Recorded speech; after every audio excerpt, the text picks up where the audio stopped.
Good morning, good morning, good morning, good morning. So, ito po ay uh, thermostat o temperature control ng Eurotech refrigerator as semi-automatic. Ito ay semi-automatic. Meron po siyang push button dito. Ito pong thermostat na to ay depektibo. Ano po ba natin malalaman kung depektibo ang thermostat na to? Kapag naka-switch on po siya, dapat itong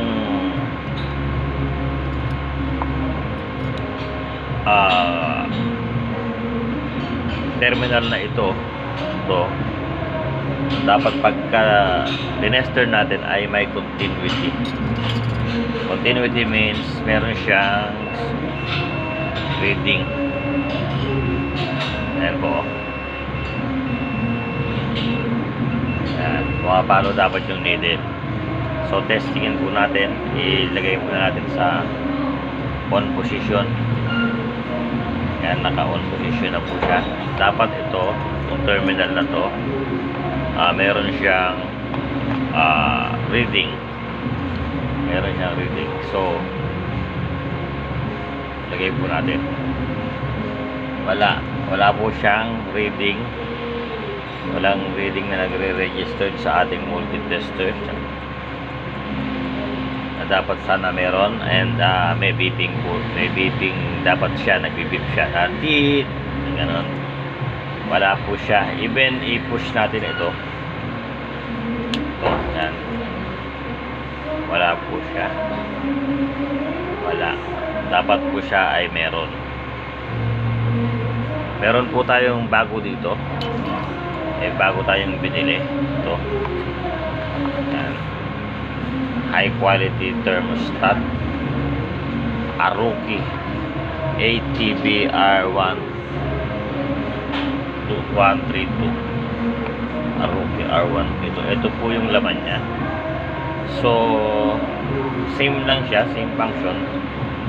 Ang pagkakaiba lang nito is wala siya dito na push button sa gitna. Automatic. Ito ay semi-automatic. Ito ay manual. Ibig sabihin analog siya. Ito semi-automatic. Ito ay manual. Manual po siya. So ilagay natin sa on position.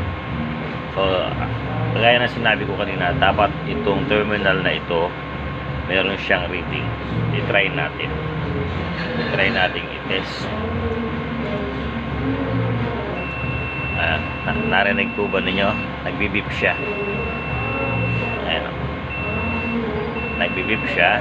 Indikasyon na may continuity sa loob. Nag-on talaga siya. Etong isa ay ayaw. Ibig sabihin yung mechanical niya ay may diferensya. At itong bago ay nagbibip siya at may nagre-register na reading sa ating multitester. So yun lang guys, kung paano natin malalaman kung good or bad ang isang thermostat para sa ref. Pag sira yung thermostat natin, hindi gagana yung ating motor doon sa ating refrigerator. So hindi nga siya lalamig, magde-defrost siya. So ito, ganun lang nangyari dito sa Eurotech refrigerator.